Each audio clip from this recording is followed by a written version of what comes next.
అది అది ఖాయం చేసుకోవాలి, వెనకది ఖాయం చేసుకొని అయితే జరపాలి. ఇక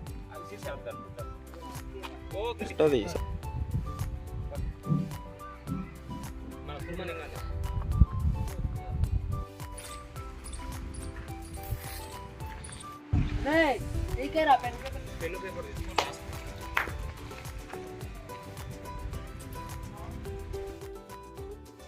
హాయ్ ఫ్రెండ్స్ అందరికీ.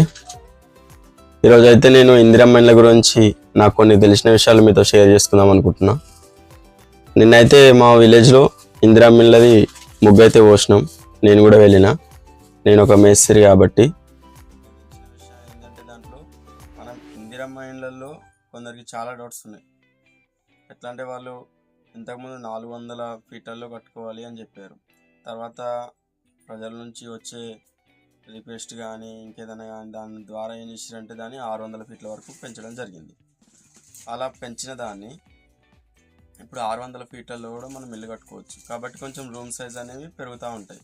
కాబట్టి అలాంటి దాన్ని ఆ కొలత మనం స్లాబ్ ఏరియా కొలత తీసుకోవాలా లేక గోడల వరకే కొలత తీసుకోవాలా అనేది చాలామందికి డౌట్ ఉంది. అయితే నాకు నేను ముగ్గు పోసిన దాని ప్రకారం చూసింది ఏంటంటే, మనం గోడ నుంచి ఈ గోడ ఇట్లాస్ట్ గోడ నుంచి ఇట్లాస్ట్ గోడ వరకు, ఇట్లాస్ట్ గోడ నుంచి అట్లా 4 పక్కల గోడలు కొలిసినట్లయితే మనకు 600 ఫీట్ల లోపు ఉండాలి.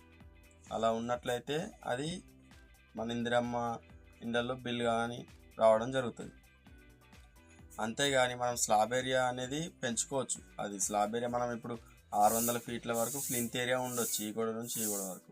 స్లాబ్ ఏరియా అనేది ఇక్కడ 2 ఫీట్లు కానీ ముందు ఒక 6 ఫీట్లు కానీ అట్లా స్లాబ్ ఏరియా పెంచుకున్నా కానీ మనకి ఏం పర్లేదండి.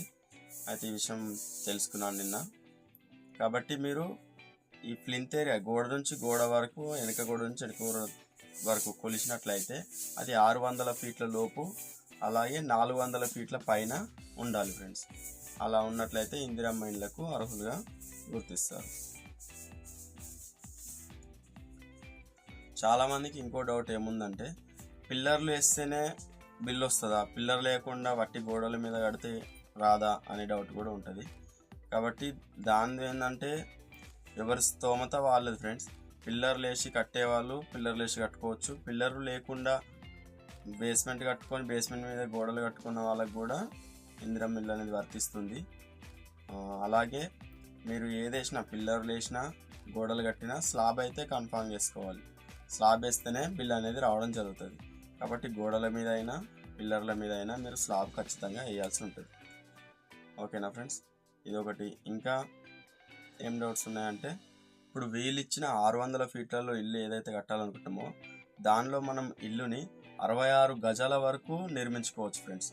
66 గజాల వరకు ఆ ఇల్లుని అనేది నిర్మించుకోవచ్చు. కాబట్టి దీన్ని దృష్టిలో పెట్టుకొని మీకు ఇల్లు సైజుని అయితే 66 గజాల లోపు ఉండేట్టుగా చూసుకోండి. 66 గజాలు ఉన్నట్లయితే దాని యొక్క ఎన్ని ఫీట్లు వస్తుందంటే 598 ఫీట్లు వస్తుంది 66 గజాలు అంటే. సో 2 ఫీట్లు మనకు 600 ఫీట్ల కంటే 2 ఫీట్లు తక్కువనే ఉంటుంది. కాబట్టి మీరు 66 గజాల వరకు పెట్టుకోవచ్చు. ఇప్పుడు మా విలేజ్ సైడ్ ఏంటంటే పథకాలు పెడతా ఉంటారు.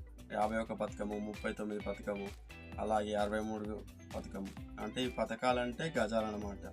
ఈ 64 గజాల ఇల్లు, 63 గజాల ఇల్లు అట్లా. కాబట్టి మీరు ఇంజనీరింగ్ కానీ మీ దగ్గర తెలిసిన మేస్త్రి ద్వారా కానీ ఆ ప్లానింగ్ చేసుకొని కట్టుకోవచ్చు.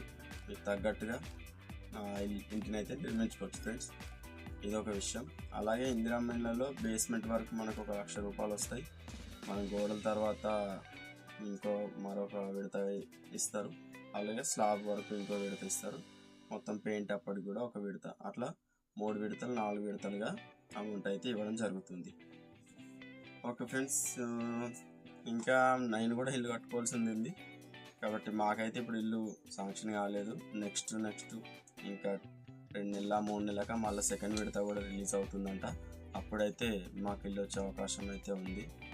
సో మీకు ఎంతమందికి ఇల్లు వచ్చింది, అలాగే మీకు ఏమైనా ఇందిరమ్మ ఇళ్ళ విషయంలో ఏదైనా డౌట్స్ ఉన్నా ఏదున్నా నాకైతే కామెంట్ రూపంలో చేయండి. నేను ప్రతి కామెంట్కు రిప్లై ఇస్తాను. అలాగే మీరు అడిగిన డౌట్స్ అన్నీ క్లియర్ చేస్తాను ఫ్రెండ్స్. ఇది వాళ్ళ వీడియో, నేను తెలుసుకున్న విషయం. Okay friends, bye. ఇలాంటి మరిన్ని విషయాలు తెలుసుకోవాలంటే నా ఛానల్ని సబ్స్క్రైబ్ చేసుకోండి, అలాగే లైక్ చేయండి.